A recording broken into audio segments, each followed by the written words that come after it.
দিনটা ছিল 6 মে। আজ সকাল সকাল ঘুম থেকে উঠে কিন্তু বাড়ির টুকটাক কাজগুলো কমপ্লিট করছিলাম অনেকটা মন খারাপ নিয়ে।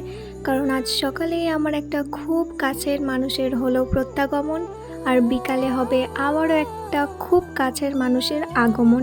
তবে যাই হোক, দুপুরের কাজগুলো সব কমপ্লিট করে কিন্তু আমি দেবীপুর বেরিয়ে পড়েছিলাম। খালি আমি নয়, আমার আম্মির সাথে আমার ভাইয়া আর তার ফ্রেন্ডরাও ছিল।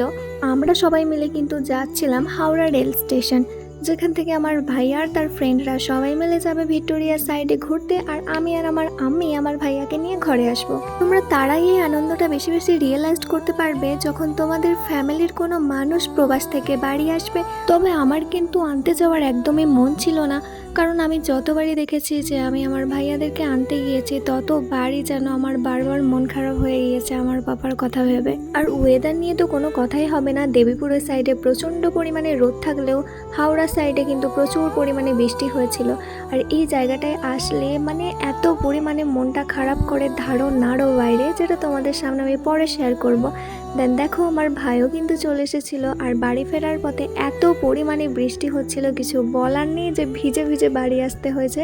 তো আমার ভিডিও তোমাদের কেমন লাগে, কোথা থেকে তোমরা আমার ভিডিও দেখছো অবশ্যই জানিও। তো আজকের মতো এতটুকুই, আল্লাহ হাফিজ।